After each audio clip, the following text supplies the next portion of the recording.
الحمد لله رب العالمين والصلاة والسلام على خاتم النبيين وعلى آله وصحبه أجمعين أما بعد فأعوذ بالله من الشيطان الرجيم بسم الله الرحمن الرحيم قال الله تعالى في سورة المائدة يا أيها الذين آمنوا لا تتخذوا اليهود والنصارى أولياء بعضهم أولياء بعض ومن يتولهم منكم فإنه منهم ان اللہ لا يهدي القوم الظالمین۔ ترجمہ: اے ایمان والو، یہود اور نصارہ کو دوست نہ بناؤ، یہ ایک دوسرے کے دوست ہیں، اور جو شخص تم میں سے ان کو دوست بنائے گا وہ بھی انہی میں سے ہوگا، بے شک خدا ظالموں کو ہدایت نہیں دیتا۔ حضرت عبادہ ابن صامت رضی اللہ تعالیٰ عنہ جو انصار قبیلے کے خزرج میں سے تھے، انہوں نے عرض کیا، یا رسول اللہ، یہودیوں میں میرے بہت سے دوست ہیں جن کی تعداد کثیر ہے، میں ان سے کی دوستی سے بیداری کا اعلان کرتا ہوں، اور اللہ تعالیٰ اور اس کے رسول صلی اللہ علیہ وسلم ہی کی دوستی کو پسند کرتا ہوں۔ اس پر عبداللہ بن ابی جو کہ رئیس المنافقین اور منافقوں کا سردار تھا، اس نے کہا کہ مجھے تو زمانہ کی گردشوں کا خوف ہے، جن لوگوں سے میری دوستی ہے یعنی یہود، میں ان سے بیزار نہیں ہوتا۔ اس پر اللہ سبحانہ وتعالیٰ نے یہ آیت اور دو اگلی آیتیں نازل فرمائیں۔ در حقیقت کافروں سے ترک موالات کا مسئلہ بہت اہم ہے۔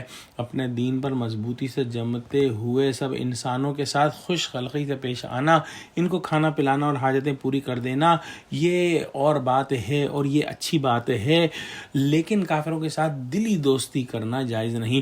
جب دوستی ہوتی ہے تو اس میں دوستی کے تقاضے بھی پورے کرنے پڑتے ہیں، جن میں بعض باتیں ایسی بھی بتانی پڑ جاتی ہیں جن کے بتانے میں مسلمانوں کا نقصان ہوتا ہے، اور جن سے مسلمانوں کی حکومت میں رکھنا پڑتا ہے، اور جس سے مسلمانوں کی جماعت میں ضعف آتا ہے۔ جو سچے پکے مسلمان ہیں وہ کافروں سے دوستی کرتے ہی نہیں، اور جن لوگوں کے دلوں میں ایمان نہیں، صرف زبانی طور پر اسلام کا دعویٰ کرتے ہیں اور دل سے کافر ہیں، وہ لوگ کافروں سے دوستی کرتے ہیں۔ یہ لوگ اسلام کے نام لیوا بھی بنتے ہیں، لیکن چونکہ اندر سے مسلمان نہیں ہیں، اس لیے کافروں کی دوستی چھوڑنے کو تیار نہیں ہوتے۔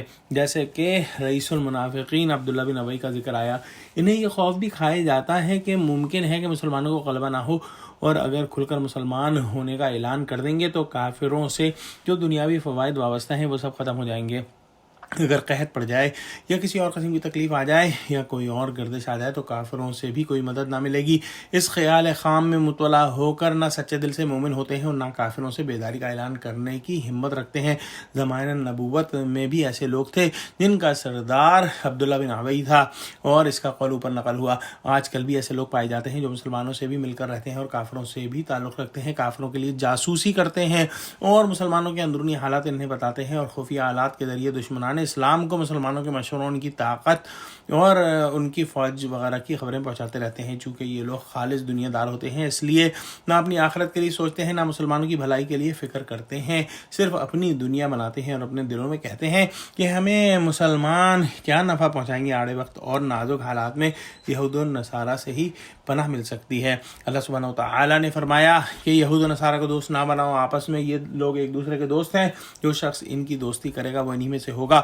دوستی کے درجات مختلف ہیں، بعض مرتبہ دوستی ایسی ہوتی ہے کہ اسے نبھانے کے لیے ایمان چھوڑ دیا جاتا ہے، اور یہ سراپا کفر ہے، اور اگر کسی نے ایمان چھوڑے بغیر کافروں سے دوستی کی تو اپنی دوستی کے بقدر درجہ بدرجہ انہی میں سے شمار ہوگا، اور یہ کیا کم ہے کہ دیکھنے والے اسی دوستی کرنے والے کو کافروں کا ہی فرد سمجھیں گے۔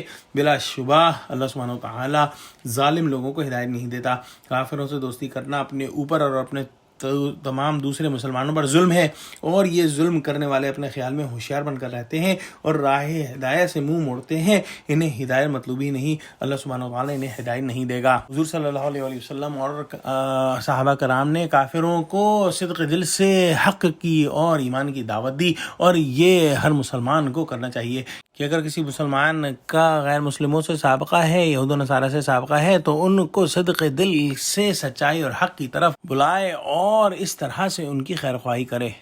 دعا کرتے ہیں کہ اللہ سبحانہ وتعالیٰ ہم کو قرآن کا فہم عطا فرمائے۔ آمین۔ وآخر دعوانا الحمد للہ رب العالمین۔ السلام علیکم ورحمۃ اللہ وبرکاتہ۔